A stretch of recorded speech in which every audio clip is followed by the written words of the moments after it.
இந்த 78 வருஷத்துல மட்டும் ಈ 78 ವರ್ಷಗಳಲ್ಲಿ ಮಾತ್ರ எவ்வளவு தீர்க்கதரிசனம் நிறைவேறிருக்கு தெரியுமா? ಎಷ್ಟು ಪ್ರವಾದನೆಗಳು ನೆರವೇರಿದೆ ಗೊತ್ತಾ? ஆனா சபை அதெல்லாம் கவலைப்படவே இல்லை. ಆದ್ರೆ ಸಭೆ ಅದರ ಕುರಿತಾಗಿ ಚಿಂತಿಸಲಿಲ್ಲ. முதலாம் நூற்றாண்டுல ಮೊದಲನೇ ಶತಮಾನದಲ್ಲಿ அப்போஸ்தலர்கள் வருகப்ப வரல, ಬರುವಿಕೆ ಇನ್ನು ಬಂದಿಲ್ಲ. ஆனா ஒவ்வொரு நாளும் காத்திருந்தாங்க. ಆದರೆ ಒಂದೊಂದು ದಿನ ಅವರು ದೇವರ ಬರುವಿಕೆಗಾಗಿ ಕಾಯ್ತಾ ಇದ್ರು. பவுல் சொல்றாரு, ಪೌಲನ್ ಹೇಳ್ತಾರೆ, கிறிஸ்துவுக்குள் மரித்தவர்கள் முதலாவது எழுந்திருப்பார்கள், ಕ್ರಿಸ್ತನಲ್ಲಿ ಸತ್ತಂತವರು ಮೊದಲನೇದಾಗಿ ಎದ್ದು ಬರುವರು, பின்பு உயிரோடு இருக்கிற நாமும் போவோன்றார். ಆನಂತರವಾಗಿ ಜೀವಂತವಾಗಿರುವ ನಾವು ಕೂಡ ಆತನೊಡನೆ அவங்க அப்பவே வருகையை எக்ஸ்பெக்ட் பண்ணிட்டு இருந்தாங்க. ಅವರು ಆಗಲೇ ಬರುವಿಕೆಯನ್ನು ಎಕ್ಸ್ಪೆಕ್ಟ್ ಮಾಡ್ತಾ ಇದ್ರು. ஆனா அது அந்த காலம் அல்ல. ಆದ್ರೆ ಅದು ಆ ಕಾಲ ಅಲ್ಲ. ஆனா இதுதான் அந்த காலம். ಆದ್ರೆ ಇದುವೇ ಆ ಕಾಲ. ஆனா சபை இப்ப எக்ஸ்பெக்ட் பண்ணல. ಆದ್ರೆ ಸಭೆ ಇವತ್ತು ಅದನ್ನ ಎಕ್ಸ್ಪೆಕ್ಟ್ ಮಾಡ್ತಿಲ್ಲ. சபை நினைச்சிட்டு இருக்கு, ಸಭೆ ಅಂದ್ಕೊಂಡಿದೆ இன்னும் காலம் செல்லும், ಇನ್ನೂ ಸಮಯ ಇದೆ, இன்னும் காலம் இருக்கு, ಇನ್ನೂ ನಮಗೆ ಸಮಯ ಇದೆ. வருக வருணு தூதனே வந்து சொன்னாலும் இவங்க யாரும் கேட்க மாட்டாங்க. ದೇವರ ಬರುವಿಕೆ ಬರ್ತಾ ಇದೆ ಎಂಬುದಾಗಿ ದೂತನೇ ಬಂದು ಹೇಳಿದ್ರು ಕೂಡ ಸಭೆ ಇವತ್ತು ಕೇಳೋ ಪರಿಸ್ಥಿತಿ ಇಲ್ಲ. அப்படியே சொன்னாலும் விசுவாசி என்ன சொல்லும் தெரியுமா? ಹಾಗೆ ಹೇಳಿದ್ರು ಕೂಡ ವಿಶ್ವಾಸ ಏನ್ ಹೇಳ್ತಾರೆ ಗೊತ್ತಾ? எப்போ வருக வரும், ಯಾವಾಗ ದೇವರ ಬರುವಿಕೆ ஒரு ಬರುತ್ತೆ, 3 மாசம் டைம் இருக்கான்னு கேட்கும். ಇನ್ನೊಂದು 3 ತಿಂಗಳು ಟೈಮ್ ಇದೆ ಅಂತ ಕೇಳುತ್ತೆ. ஏன் விசுவாசி 3 மாசம் டைம் வேணும்? ಯಾಕೆ ವಿಶ್ವಾಸಿಗೆ 3 ತಿಂಗಳು ಟೈಮ್ ಬೇಕು?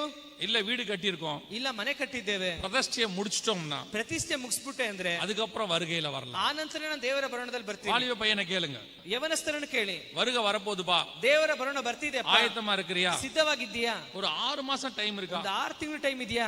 ஏன்பா 6 மாசம்? ಯಾಕಪ್ಪ 6 ತಿಂಗಳು? இப்பதான் என்கேஜ்மெண்ட் பண்ணிருக்காங்க, ಈಗಲೇ ನನ್ಗೆ ಎಂಗೇಜ್ಮೆಂಟ್ ಮಾಡಿದ್ದಾರೆ. அதுக்குள்ள கல்யாணம் பண்ணி ஒரு ஹனிமூன் போயிட்டு வந்துட்டானா, ಆ 6 ತಿಂಗಳಷ್ಟರಲ್ಲಿ ಮದುವೆ ಆಗಿ ಒಂದು ಹನಿಮೂನ್ಗೆ ಹೋಗಿ ಬಂದ್ಬಿಟ್ರೆ அதுக்கப்புறம் வருகையில வந்துடுறேன். ಆ ನಂತರ ನಾನು ದೇವರ ಬರೋಣಕ್ಕೆ ಬರ್ತೇನೆ. ஊழியக்காரங்க நிறைய பேரை கேட்டு பாருங்க, ಸೇವಕರನ್ನು ಕೇಳಿ ನೋಡಿ, வருக வருது போலாமா? ದೇವರ ಬರೋಣ ಬರ್ತು ಹೋಗೋಣವಾ? ஒரு 2 வருஷம் டைம் இருக்குமா? ಒಂದು 2 ವರ್ಷ ಟೈಮ್ ಇರುತ್ತಾ? ஏன் உங்களுக்கு 2 வருஷம் டைம்? ಯಾಕೆ ನಿಮ್ಗೆ 2 ವರ್ಷ ಟೈಮ್ ಬೇಕು? இப்பதான் இடம் வாங்கியிருக்கோம், ಈಗಲೇ ಸ್ಥಳ ತಗೊಂಡಿದ್ದೇವೆ, சர்ச் எல்லாம் கட்டிட்டோம்னா, ಚರ್ಚ್ ಎಲ್ಲ ಕಟ್ಬಿಟ್ಟೆ ಅಂದ್ರೆ, பிரதிஷ்டை பண்ணிட்டோம்னா, ಪ್ರತಿಷ್ಠೆ ಮಾಡ್ಬಿಟ್ಟೆ ಅಂದ್ರೆ, அதுக்கப்புறம் நாங்க வருகையில வரோம். ಆಮೇಲೆ ನಾನು ದೇವರ ಬರೋಣದಲ್ಲಿ ಬರ್ತೀನಿ. ஆக மொத்தத்துல ஒரு பையிலும் வருகையில வரதுக்கு தயாரா இல்ல. ಇದರಲ್ಲಿ ನೋಡುವುದಾದ್ರೆ ಯಾರೊಬ್ಬರು ಕೂಡ ದೇವರ ಬರೋಣದಲ್ಲಿ ಹೋಗುವುದಕ್ಕೆ ಸಿದ್ಧರಾಗಿಲ್ಲ. ஆளாளுக்கு ஒரு காரணம் இருக்கு. ಒಬ್ಬೊಬ್ಬರಿಗೂ ಒಂದೊಂದು ಕಾರಣವಿದೆ. நோவாவின் பேழையில 8 பேர் தான் போனா, ನೋಹನ ನಾವೆಯೊಳಗೆ 8 ಜನ ಮಾತ್ರ ಒಳಗೆ ಹೋದ್ರು. கர்த்தர் நீடிய பொறுமையோடு காத்திருந்தார், ದೇವರು ದೀರ್ಘ ಶಾಂತಿ ಉಳ್ಳವನಾಗಿ ಕಾದಿದ್ದರು. கீழ்ப்படியாமல் போன ஆவிகள் என்று வேதம் சொல்லுது. ಅವಿಧೇಯ ಉಳ್ಳ ಆತ್ಮಗಳು ಎಂಬುದಾಗಿ ವಾಕ್ಯ ಹೇಳುತ್ತದೆ. நான் இப்ப சொல்லுவேன், ನಾನು ಈಗ ಹೇಳುತ್ತೇನೆ, நான் அது நடக்கணும்னு நினைக்கல, ನಾನು ಅದು ನಡಿಬೇಕಂತ ಹೇಳ್ತಿಲ್ಲ, அப்படி நடக்கவும் கூடாது, ಅದು ಆ ರೀತಿ ನಡೆಯಲು ಬಾರದು. பார்த்தா அப்படிதான் இருக்கு. ಆದ್ರೆ ನೋಡೋದಾದ್ರೆ ಹಾಗೆ ಇದೆ. ஒரு சர்ச்சில இருந்து 8 பேர் பரலோகத்துக்கு வந்துட்டானா பெரிய விஷயம். ಒಂದು ಚರ್ಚ್ನಿಂದ 8 ಜನ ಪರಲೋಕಕ್ಕೆ ಬಂದ್ರೆ ಅದೇ ದೊಡ್ಡ ವಿಷಯ. ஒரு ஊழியக்காரர் கேட்டார், ಒಬ್ಬ ಸೇವಕ ಕೇಳಿದ್ರು, என்ன அப்படி சொல்ற, ಏನ್ ಆ ರೀತಿ ಹೇಳ್ತಿದ್ಯಾ? எங்க சர்ச்சில இருந்து 8 பேர் தான் வருவாங்களா? ನಮ್ಮ ಚರ್ಚಿಂದ ಆಗದೆ ಬರೀ 8 ಜನ ಮಾತ್ರ ಬರೋದಾ? நான் உங்க சர்ச்சில இருந்து 8 பேர் வருவாங்கன்னு சொல்லல, ನಾನ್ ನಿಮ್ ಚರ್ಚಿಂದ ಬರೀ 8 ಜನ ಬರ್ತಾರೆ ಅಂತ ಹೇಳ್ತಿಲ್ಲ. உலகத்துல உள்ள சர்ச்சோட கம்பேர் பண்ணா எல்லா சர்ச்சில இருந்து ஆவரேஜா ஒரு 8 பேர் வந்துட்டா பெரிய விஷயம். ಲೋಕದಲ್ಲಿರುವಂತ ಎಲ್ಲಾ ಚರ್ಚನ್ನು ಕಂಪೇರ್ ಮಾಡಿದ್ರೆ ಒಂದು ಆವರೇಜ್ ಆಗಿ 8 ಜನ ಬಂದ್ರೆ ದೊಡ್ಡ ವಿಷಯ. நீங்க இப்ப கூட கேட்டு பாருங்க, ನೀವು ಈಗ ಕೂಡ ಕೇಳಿ ನೋಡಿ, இன்னைக்கு வருது வருக வருது, ಇವತ್ತು ದೇವರ ಬರೋಣ ಬರುತ್ತೆ, எத்தனை பேர் ரெடியா இருக்கிறீங்கன்னு கேட்டா ಎಷ್ಟು ಜನ ಸಿದ್ಧರಾಗಿದ್ದೀರಿ ಅಂತ ಕೇಳಿದ್ರೆ நீங்க அத்தனை பேர் கை தூக்குவீங்க. இப்ப ನೀವೆಲ್ಲರೂ ಕೂಡ ಕೈ ಮೇಲೆ ಎತ್ಬಿಡ್ತೀರಾ. ஆமாதானே? ಹೌದು ತಾನೆ? எல்லாரும் கை தூக்குவீங்க தானே? ಎಲ್ಲರೂ ಕೈ ಮೇಲೆ ಎತ್ತುತ್ತೀರಾ? ஒருத்தர் கூட கை தூக்காம இருக்க மாட்டீங்க, எல்லாருமே கை தூக்கிடுவீங்க. ಎಲ್ಲರೂ ಕೂಡ ಕೈ ಎತ್ತುತ್ತೀರಾ. சோ நீங்க எல்லாம் ரெடியா இருக்கீங்கன்னு அர்த்தம். ಸೋ ನೀವೆಲ್ಲರೂ ರೆಡಿ ಆಗಿದ್ದೀರಾ ಅಂತ ಅರ್ಥ. ஆமாதானே? ಹೌದು ತಾನೆ? அவங்க இப்ப எல்லாம் யோசிக்கிறாங்க, ಈಗೆಲ್ಲ ಯೋಚನೆ ಮಾಡ್ತಿದ್ದಾರೆ, அடுத்து இருந்தாலும் என்னமோ சொல்ல போறான், ನೆಕ್ಸ್ಟ್ ಈಗ ವ್ಯಕ್ತಿ ಏನು ಹೇಳ್ತಿದ್ದಾನೆ, எதுக்கு நம்ம இப்ப அவசரப்பட்டு கை தூக்கணும், ಸುಮ್ನೆ ನಾವ್ಯಾಕೆ ಈಗ ಅವಸರ ಪಟ್ಟು ಕೈ ಮೇಲೆ ಎತ್ತಬೇಕು, அதையும் சொல்லி முடிக்கட்டும், ಅದನ್ನು ಹೇಳಿ ಫಸ್ಟ್ ಮುಗಿಸ್ಬಿಡ್ಲಿ, அதுக்கப்புறமா கை தூக்கலாம்னு நினைக்கிறேன். ಆಮೇಲೆ ನಾನು ಕೈ ಮೇಲೆ ಎತ್ತುತ್ತೇನೆ ಅಂತ ಅನ್ಕೊಂತಿದ್ದೀರಾ. இப்ப வருக வந்தா போறதுக்கு எத்தனை பேர் ரெடியா இருக்கீங்கன்னா, ಈಗ ದೇವರ ಬರೋಣ ಬಂದ್ರೆ ಎಷ್ಟು ಜನ ಹೋಗೋದಕ್ಕೆ ರೆಡಿ ಆಗಿದ್ದೀರಾ ಅಂದ್ರೆ அத்தனை பேர் நாங்க ரெடியும்பாங்க. ಎಲ್ಲರೂ ಕೂಡ ನಾವು ಕೈ ಮೇಲೆ ಎತ್ತುತ್ತೀರಾ ರೆಡಿ ಅಂತ. அப்ப எல்லாவற்றையும் வித்து தரித்திரருக்கு கொடுன்னா ஒரு வயலும் கொடுக்க போறது இல்ல. ಹಾಗಾದ್ರೆ ನಿಮಗಿರುವಂತದ್ದು ಎಲ್ಲಾ ಆಸ್ತಿ ಪಾಸ್ತಿಯನ್ನು ಮಾರಿ ಬಡವರಿಗೆ ಕೊಡು ಅಂದ್ರೆ ಯಾರು ಕೂಡ ಇಲ್ಲಿ ಸಿದ್ಧರಿಲ್ಲ. அடுத்த கேள்வி நீங்க சொல்லுவீங்க, ಮುಂದಿನ ಪ್ರಶ್ನೆ ನೀವು ಕೇಳ್ತೀರಾ, ஒருவேளை இயேசுநாதர் வராட்டி, ಒಂದ್ ವೇಳೆ ಯೇಸು ಬರ್ಲಿಲ್ಲ ಅಂದ್ರೆ, கொஞ்சம் லேட் ஆச்சுன்னா, ಸ್ವಲ್ಪ ಲೇಟ್ ಆಗ್ಬಿಡ್ತು ಅಂದ್ರೆ, சோ நீங்க எல்லாருமே ನೀವೆಲ್ಲರೂ ಕೂಡ வாயில தான் ரெடியா இருக்கீங்க, ಬಾಯಲ್ಲಿ ಮಾತ್ರ ಸಿದ್ಧರಿದ್ದೇವೆ ಅಂತ ಹೇಳ್ತಾ உங்க ಇದ್ದೀರಾ. ஆத்மா ரெடியா இல்ல. ನಿಮ್ಮ ಆತ್ಮ ಇನ್ನೂ ಸಿದ್ಧವಾಗಿಲ್ಲ. சங்கீதக்காரன் சொல்றான், ಕೀರ್ತನಗಾರನ್ ಹೇಳುತ್ತಾನೆ, என் ஆத்மா மண்ணோடு ஒட்டி கொண்டிருக்கிறது, ನನ್ನ ಆತ್ಮವು ಮಣ್ಣಿನೊಂದಿಗೆ ಅಂಟಿಕೊಂಡಿದೆ. இன்னைக்கும் அநேகருடைய ஆத்மா மண்ணோடு தான் ஒட்டிக்கிட்டு இருக்கு. ಇವತ್ತು ಕೂಡ ಅನೇಕರ ಆತ್ಮ ಈ ಮಣ್ಣಿನೊಂದಿಗೆ ಅಂಟಿಕೊಂಡಿದೆ. நிறைய பேர் எதுக்கு சர்ச்சுக்கு வராங்கன்னு நினைக்கிறீங்க? ಅನೇಕರು ಯಾಕೆ ಸಭೆಗೆ ಬರ್ತಿದ್ದಾರೆ ಅಂದ್ಕೊಳ್ತಿದ್ದೀರಾ? அவன்லாம் பரலோகத்துக்கு போறதுக்கு வரல, ಅವರೆಲ್ಲ ಪರಲೋಕಕ್ಕೆ ಹೋಗಿ ಬಂದಿಲ್ಲ.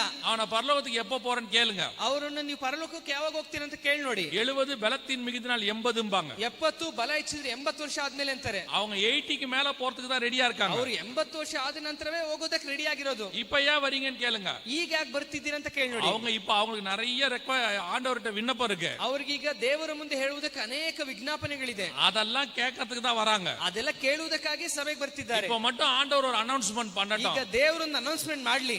அடுத்த 10 வருஷத்துக்கு ಮುಂದಿನ 10 ವರ್ಷದಲ್ಲಿ உலக ஆசீர்வாதம் எதுவும் கிடையாதுன்னு ஆண்டவர் சொல்லட்டும். ಮುಂದಿನ 10 ವರ್ಷಕ್ಕೆ ಲೋಕದ ಯಾವ ಆಶೀರ್ವಾದ ನಿಮಗಿಲ್ಲ ಅಂತ ದೇವರು ಹೇಳ್ಬಿಟ್ರೆ ஒரு ரூபாயிலும் சர்ச்சுக்கு வர மாட்டான். ಒಬ್ರು ಕೂಡ ಸಭೆಗೆ ಬರೋದಿಲ್ಲ. 10 வருஷம் கழிச்சு தான் வருவான். ಒಂದು 10 ವರ್ಷ ಆದ ನಂತರವೇ ಸಭೆಗೆ ಬರ್ತಾರೆ. நான் சொல்றது 99% நடக்கும். ನಾನು ಹೇಳೋದು 99% ನಡೀತದೆ. ஒரு 1% உண்மையா வரவங்க இருக்காங்க. ಒಂದು 1% ನಂಬಿಗಸ್ತರಾಗಿ ಬರೋರು ಇದ್ದಾರೆ. அதுதான் அந்த 8 பேர். ಅದುವೇ ಆ 8 ಜನ. அவங்க எந்த பிரதிபலனும் பார்க்காம கர்த்தரை தேடுகிறவர் இருக்கிறார். ಅವರು ದೇವರಿಂದ ಯಾವ ಪ್ರತಿಫಲ ಎದುರು ನೋಡದೆ ದೇವರನ್ನೇ ಹುಡುಕುವಂತವರು. நான் இப்ப விசுவாசிக்கிறேன். ನಾನೀಗ ನಂಬುತ್ತೇನೆ. அந்த மொத்த 8 பேரும் இங்க தான் உட்கார்ந்திருக்கீங்க. நான் விசுவாசிக்கிறேன். 8 ಜನರು ಇಲ್ಲೇ ಕೂತಿದ್ದೀರಾ ಎಂಬುದಾಗಿ ನಾನು ನಂಬುತ್ತೇನೆ. அல்லேலூயா. ಹಲ್ಲೆಲೂಯಾ. ದಾವಣಗೆರೆಯಲ್ಲಿ இருக்கிற அத்தனை 8யும் இங்க தான் இருக்கு. ದಾವಣಗೆರೆಯಲ್ಲಿ ಇರಬೇಕಂತ ಎಲ್ಲ 8 ಜನ ಇಲ್ಲೇ ಇದ್ದೀರಾ ಅಂತ ನಂಬುತ್ತೇನೆ. ஆனா நீங்க யாருன்னு கர்த்தருக்கு தான் தெரியும். ಆದ್ರೆ ನೀವು ಯಾರು ಎಂಬುದಾಗಿ ನನಗೆ ಗೊತ್ತಿಲ್ಲ, ದೇವರಿಗೆ ಗೊತ್ತಿರೋದು. நான் விசுவாசத்துல சொல்றேன். ನಾನೇನೋ ನಂಬಿಕೆಯಿಂದ ಹೇಳ್ತಾ ಇದ್ದೇನೆ ಅಷ್ಟೇ. அல்லேலூயா. ಹಲ್ಲೆಲೂಯಾ. யுத்தம் வாசப்படியில் நிற்கிறது. ಯುದ್ಧವು ಬಾಗಿಲಿನ ಬಳಿ ನಿಂತಿದೆ.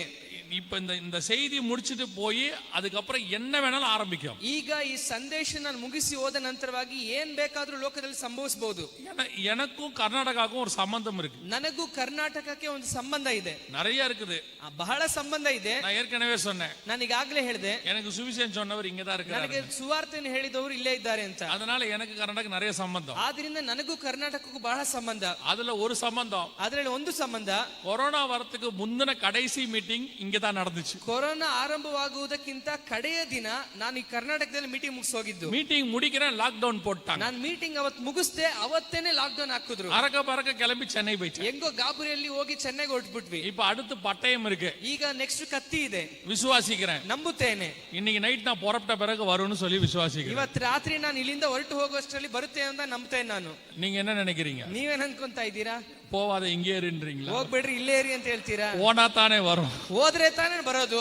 அல்லேலூயா. ಹಲ್ಲೆಲೂಯಾ. நிச்சயம் இந்த யுத்தம் நம் கண்களுக்கு முன்பாக ஆரம்பிச்சிருக்கு. ನಿಶ್ಚಯವಾಗಿ ಯುದ್ಧವು ನಮ್ಮ ಕಣ್ ಮುಂಭಾಗದಲ್ಲಿ ಆರಂಭವಾಗಿದೆ. இதுதான் நமக்கு கடைசி அடையாளம். ಇದುವೇ ನಮಗೆ ಕಡೆಯ ಗುರುತು. நீங்கள் இதை கீழே விழுகிறதை பார்க்கும் பொழுது, ನೀವಿದು ಕೆಳಗೆ ಬೀಳುವುದನ್ನು ನೋಡುವಾಗ, நான் சொல்ல நல்லா கவனிங்க. ನಾನು ಹೇಳುವುದನ್ನು ಚೆನ್ನಾಗಿ ಗಮನಿಸಿರಿ. இது கீழே விழுகிறதை காணும் போது ಈ ಆಲೆಯ ಕೆಳಗೆ ಬೀಳುವುದನ್ನು ನೀವು ಗಮನಿಸುವಾಗ நீங்கள் மூட்டை முடிச்ச கட்டலான்னு அர்த்தம். ನೀವು ಈಗ ಮೂಟೆ ಎಲ್ಲ ಕಟ್ಕೋಬಹುದು ಅಂತ ಅರ್ಥ. அதோட வருகைக்கான அடுத்த செகண்ட் எப்போ வேணாலும் வருகை ಅದು ಕೆಳಗೆ ಕೆಡವಲ್ಪಟ್ಟಿತು ಅಂದ್ರೆ ಅದರ ಮರುಕ್ಷಣ ದೇವರು ಬರೋಣ ಯಾವ ಬೇಕಾದ್ರೂ ಸಂಭವಿಸಬಹುದು. அவர் வரும் நாள் நாளிகை எனக்கு தெரியாது. ಅದು ಯಾವ ದಿನ ಬರುತ್ತೆ ಅಂತ ನನಗೆ ಗೊತ್ತಿಲ್ಲ. எவரும் அறியார் என்று வேதம் சொல்லுது. ಯಾರಿಗೂ ಗೊತ್ತಿಲ್ಲ ಎಂಬುದಾಗಿ ವಾಕ್ಯ ಹೇಳುತ್ತದೆ. அடையாளம் மட்டும்தான் இருக்கு. ಗುರುತುಗಳು ಮಾತ್ರ ಇದೆ. இந்த அடையாளம் நடக்க ஆரம்பிச்சுச்சுனா, ಈ ಗುರುತುಗಳು ನಡೆಯುವುದಕ್ಕೆ ಆರಂಭವಾಯಿತು, அதுக்கப்புறம் நமக்கு இருக்கிற டைம், ಆ ನಂತರವಾಗಿ ನಮಗಿರುವ ಸಮಯ, ஒவ்வொரு நாளும் கிறிஸ்துவை சந்திப்பதற்கு ஆயத்தப்படுவது மட்டும். ಒಂದೊಂದು ದಿನವೂ ದೇವರನ್ನು ಸಂಧಿಸುವುದಕ್ಕೆ ಸಿದ್ಧವಾಗುವಂತ ಸಮಯ ಮಾತ್ರ.